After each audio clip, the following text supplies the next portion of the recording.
Do you have an Amazon Alexa enabled device? You can now listen to my podcast on that device.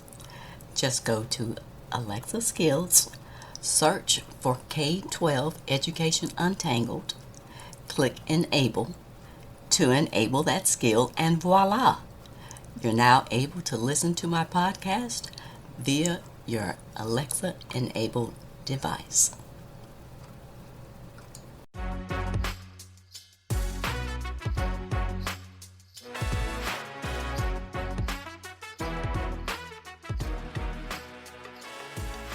Welcome to another episode of K-12 Education Untangled. My name is Dr. Kim Fields, former corporate manager turned educational researcher and advocate, and I'm the host of this podcast. I got into this space after dealing with some frustrating interactions with school educators and administrators, as well as experiencing the micro-discriminations that I faced as an African-American mom raising my two kids who were in the public school system. I really wanted to understand how teachers were trained and what the research provided about the challenges of the public education system. Once I gained the information and the insights that I needed, I was then equipped to be able to successfully support my children in their educational progress. If you're looking to find out more about current information and issues in education that could affect you or your children, then you're in the right place. Thanks for tuning in today. I know that staying informed about K-12 education trends and topics is important to you, so keep listening. On today's episode, I'll be reviewing a book titled The Whole Brain Child, 12 Revolutionary Strategies to Nurture Your Child's Developing Mind by Daniel J. Siegel and Tina Payne Bryson. Most days, it seems as though if you could just get through the day long enough to do your work, interact with your children, and get them off to bed as soon as possible, you'd count that as a win. You also know that your aim is higher than just surviving the day. Your ultimate goal is to raise your children in a way that allows them to thrive. You want them to do well in school, work hard, be responsible, be caring and compassionate, and to feel good about who they are. This book review explores the 12 strategies and key points to help you nurture your child's developing mind so that they do indeed thrive. The focus of the book is on children from birth to 12 years of age. Let's get started. Have you ever stopped and asked yourself, what do you really want for your children? What qualities do you hope they develop and take into their adult lives? How much of your time would you say you spend intentionally looking at developing those qualities in your children? The fact of the matter is that by the time the day ends, you just want some quiet time to relax and not do anything. Been there and done that. The good news is that in those moments when you're just trying to survive and keep your sanity, those moments are actually opportunities to help your children thrive. You may think that dealing with parenting challenges like dealing with another meltdown is separate from meaningful conversations about character, but they aren't separate at all. It is in those moments that the important, meaningful work of parenting takes place. Here are the major ideas from this book. 1. The whole brain perspective. The whole brain perspective involves understanding integration. Integration takes the different parts of the brain, like the right side, the left side, the reptilian brain, the mammalian brain, and helps them work together as a whole. Integration basically coordinates and balances the separate regions of the brain that links together. When children aren't integrated, they become overwhelmed by their emotions. They are also confused and may even be chaotic. They can't respond calmly and rationally to the situation at hand. That's why they may display tantrums, meltdowns, aggression, and other such behaviors, which are a loss of integration. The goal is to provide the kind of experiences that will help to develop the resilient, well-integrated brain. You can directly shape unfolding growth of your child's brain according to the experiences that you offer. For example, hours of screen time will wire the brain in certain ways. Educational activities, sports, and music will wire the brain in other ways. Spending time with family and friends, and learning about relationships, especially face-to-face interactions, will wire the brain in yet other ways. All of these experiences affect the way the brain develops. An integrated brain yields improved decision-making, better control of body and emotions, holistic self-understanding, strong relationships, and success in school. Major idea number 2, left brain and right brain integration. Very young children up to the age of 3 years old live their lives completely in the moment and are right brain dominant, relying on their emotions and nonverbal expressions. It's important that the left brain and the right brain work together in order to live balanced, meaningful, and creative lives.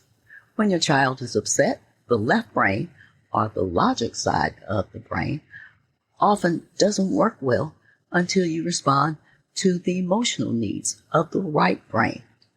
This integration doesn't mean that you let a boundary slide or even become more permissive.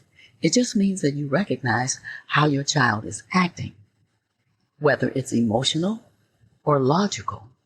Discussing misbehavior and its consequences work best after your child has calmed down.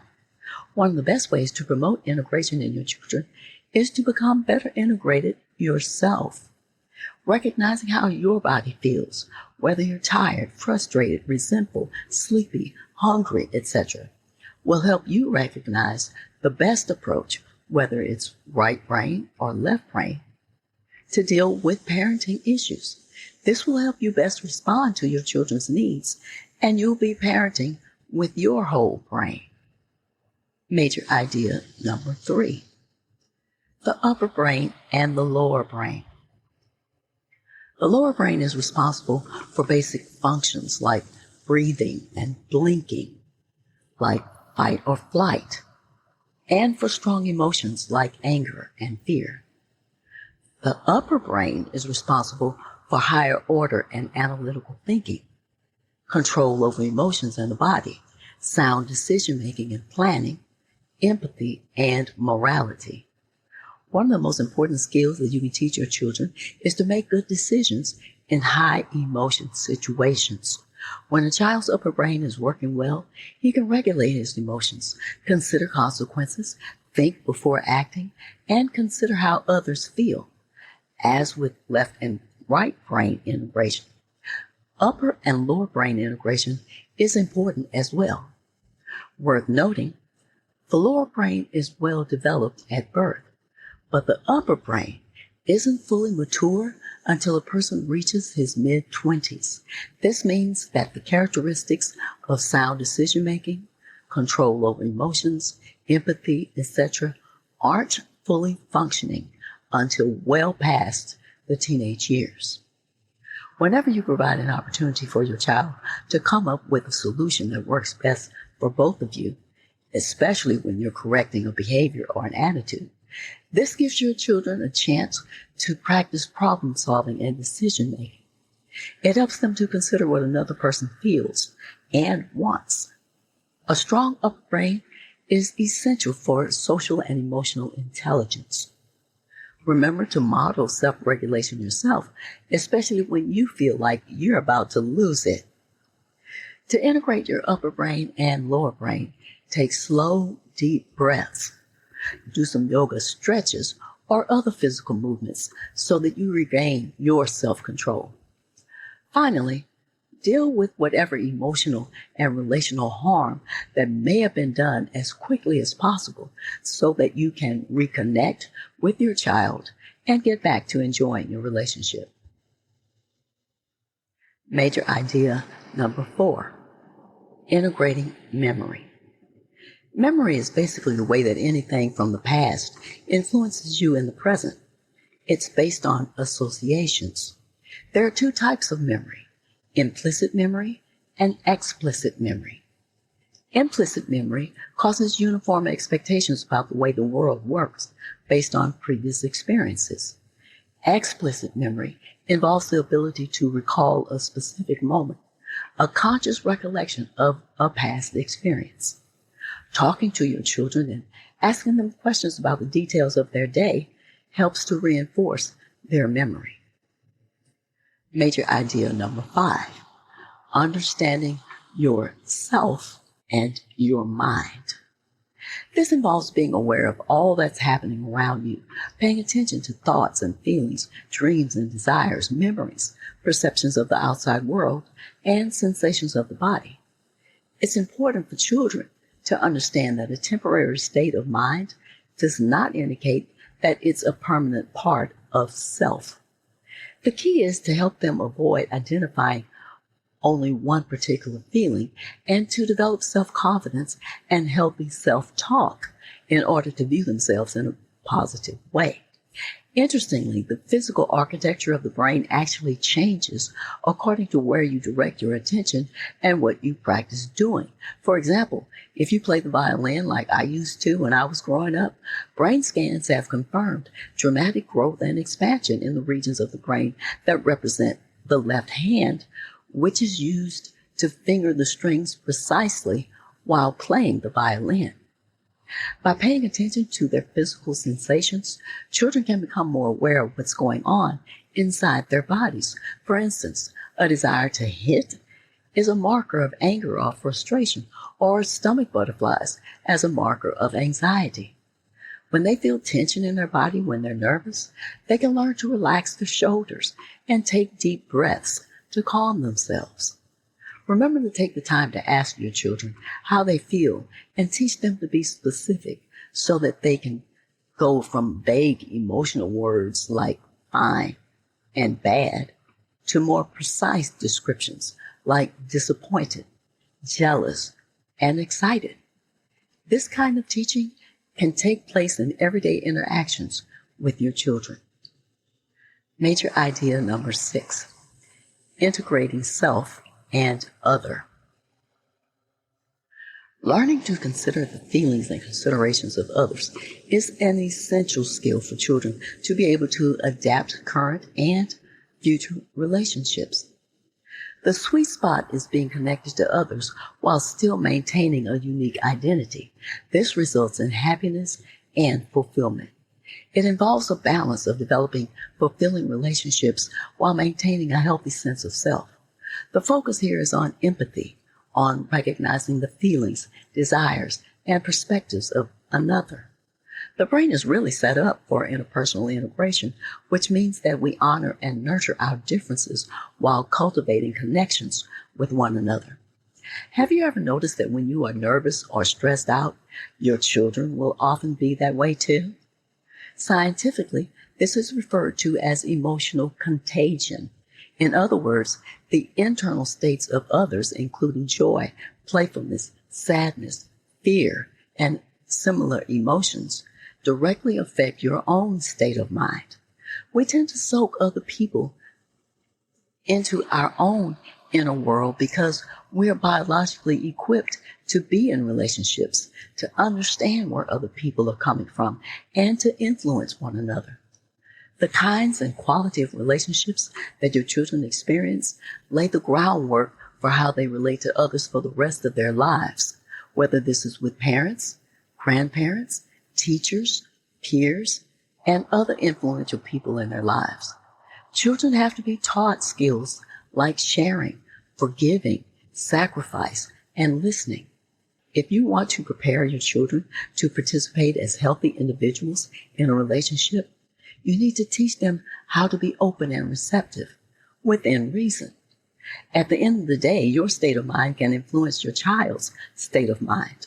What produces a strong parent-child connection or a strong parent-child relationship is how well you made sense of your experiences with your own parents and how sensitive you are to your children. This is what dramatically influences your relationship with your children and can often determine how well they thrive. The following 12 strategies are the principal strategies that can be implemented for the major ideas and points that I just highlighted. Strategy number 1, connect and redirect, which is useful for when your child is upset. Connect first emotionally, then logically. Strategy number 2, name and contain. During an emotional episode, help your child tell a story about what's upsetting him or her. Strategy number 3, engage, don't enrage. In high stress situations, ask your child to consider, plan, and choose rather than reacting. Strategy number 4, use it or lose it. Provide ample opportunities for your child to respond with reason instead of emotion. Strategy number 5, move it or lose it. A powerful way to help your child regain balance when emotionally triggered is to have him or her simply move his or her body. Strategy number 6, use the remote of the mind.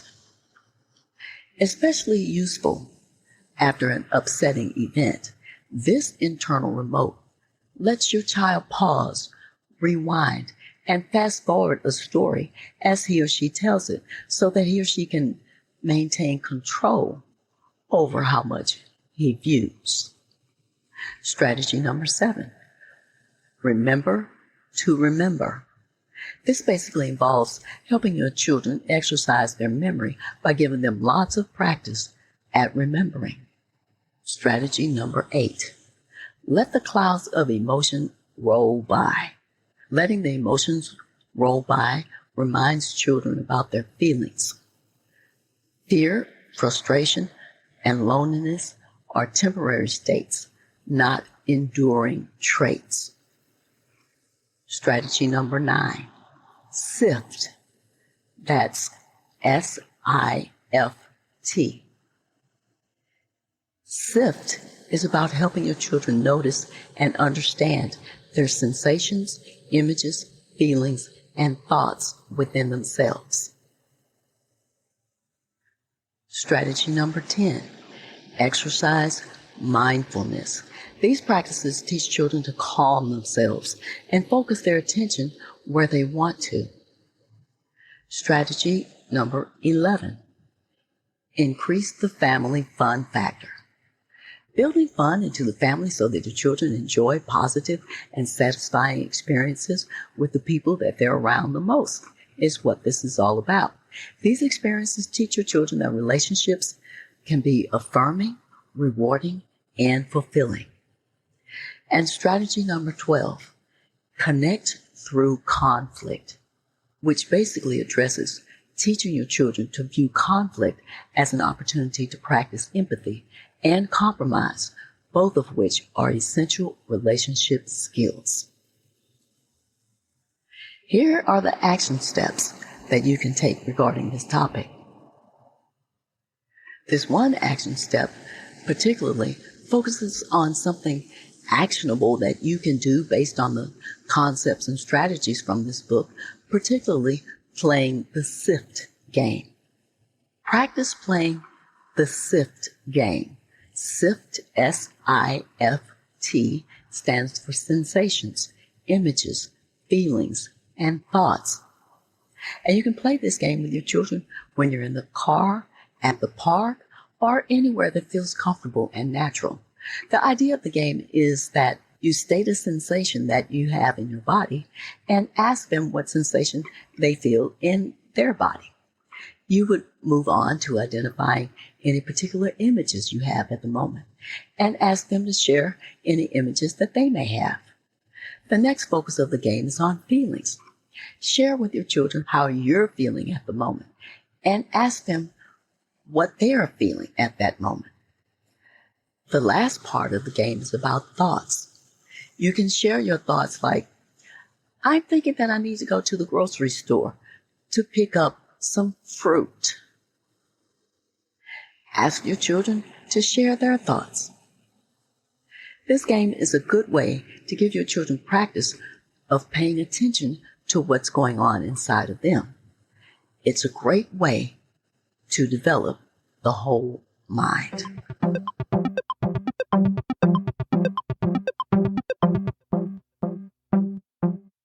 Here are this episode's takeaways. The key message of the book is that with an understanding of the brain, you can be more intentional about what you teach your children, how you respond to them, and why. The author suggests that by giving your children repeated exercises and experiences that develop the whole brain, you will more than likely face fewer everyday parenting crises. Along the way, you will also learn to respond more effectively to difficult situations, as well as develop the qualities in your children that will help them become thriving adults. While the book provided ample examples of ways to use the material in the context of raising children, not all of the examples seemed appropriate for my audience. In some ways, understanding which part of the brain is an action in certain situations with your children seems reasonable. However, in other situations, directly addressing any misbehaviors would seem to need more immediate focus. The bottom line is that children need to respect their parents' authority. No questions asked. The gist of the book is that you can teach children to use their minds to take control of their lives. By directing your children's attention to what's going on inside of them, and through techniques like storytelling, visualization, etc., they can go from being influenced by factors within and around them to being influenced by factors within them. And although they may be aware of a multitude of changing emotions and circumstances at work around them or even within them, they can be taught to acknowledge those emotions and even embrace them as part of themselves. But they don't have to allow those emotions and feelings to define them. You can teach your children to identify their emotions and feelings and decide on how they will respond. Think about what they want to happen and feel confident about what's within their control. Concepts in this book are what's typically taught in social emotional learning curriculum in many schools throughout this country. In those curricula, children are taught to identify and understand their thoughts, feelings, images, and sensations. The kind of relationships you provide for your children affect generations to come. Being intentional in giving your children the kinds of relationships that you value and that you want them to see is normal has a significant impact on their future. Whole brain parenting is about supporting and loving your child for whom he or she is right now, but also who he or she will become in the future. It's about integrating the child's brain, nurturing her mind, giving him skills that will benefit the child as he or she grows into adolescence and then into adulthood. Being mindful in using concepts from whole brain parenting can set the stage for your children's lives with meaning, kindness, stability, and resilience. I believe that there's nothing more important that you can do as a parent than to be intentional about the way you are shaping your child's mind. What you do matters immensely.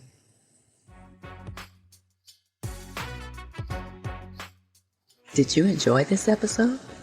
If so, then leave me a rating or review or a comment on Apple or Podchaser. Leaving me a review is a great way to support me and to help my podcast grow. And do me a favor and remember to share this episode with anyone that you think would find it valuable. Be sure to tell your friends, family, and your community about my podcast. Thanks for listening today. I hope you'll come back for more K-12 educational discussions with even more exciting topics to untangle. Be sure to stay tuned. On the next episode, I'll be sharing my thoughts on the difference between life situations and problems. Until next time, aim to learn something new every day.